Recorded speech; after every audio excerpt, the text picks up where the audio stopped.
Welcome back to American Agenda. Clooney is in the spotlight. No, not George, but Amel Clooney. It's time now for the other view. Well, it turns out Amel Clooney, George Clooney's wife, was one of the lawyers who advised the International Criminal Court in making its decision to seek arrest warrants against Israeli Prime Minister Benjamin Netanyahu, as well as the leaders of Hamas. Now, the court wanting to charge the leaders with war crimes and crimes against humanity, something both Netanyahu and the Biden administration are jointly condemning. And joining us now to discuss, founder of Allison May PR, media relations expert, Newsmax host, and all-around awesome gal, Allison Melanie, and former vice chair for the New Jersey Federation of Republican Women and host of Money Talk with Melanie, our pal Melanie Collette. Welcome to both of you.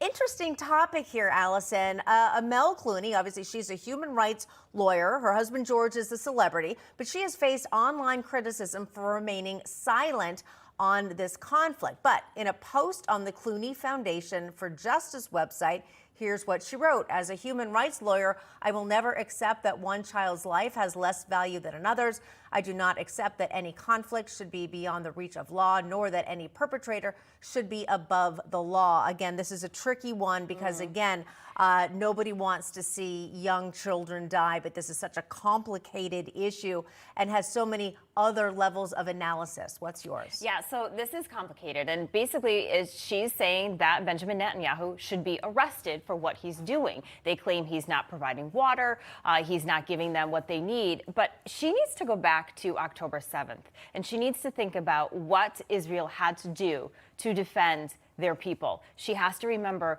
the women who are raped, the babies who were put in the oven. And it just seems that she's not taking the side of Israel. And it's a big issue because Clooney, her husband, is part of a fundraiser for Joe Biden in the coming weeks. And Joe Biden the other day said that he is absolutely against the arrest of Benjamin Netanyahu. So they have a major PR crisis on their hand as far as a family and an organization.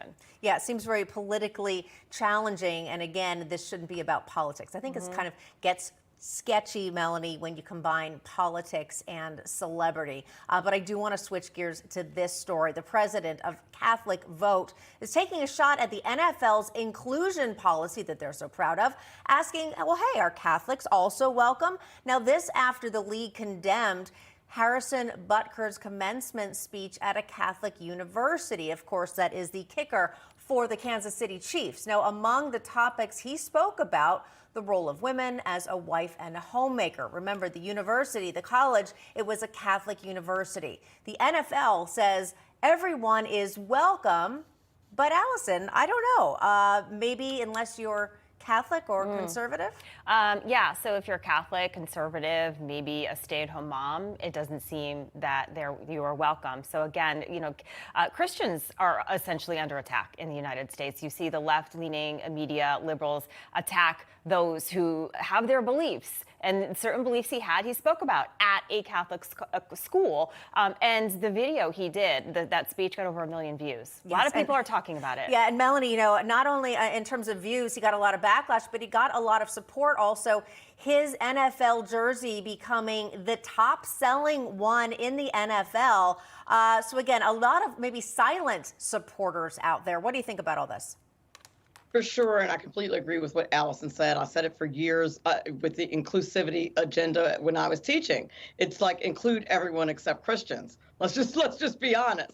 If you don't co-sign their agenda, then you're a bigot, you're a racist, and all of these things just for upholding your Christian beliefs. And quite honestly, I think this is an area where the NFL shouldn't even be sticking their nose in it. He said nothing wrong in his speech. And if you're going to be inclusive, then that means everyone. That also means Christians. And they're going to have to suck it up and maybe even defend their player if they're going to defend inclusivity. Yeah, maybe just defend First Amendment rights because, again, he's free to say whatever he wants. He was an invited speaker at a Catholic college. And you know what? Even if you don't agree with him, it's un-American then to cut him down or cancel him simply because he has different views. It seems pretty obvious to me, but apparently not to everybody else, except for you two fabulous gals, Allison Melanie, Collette. Thanks so much for joining us. Thank you.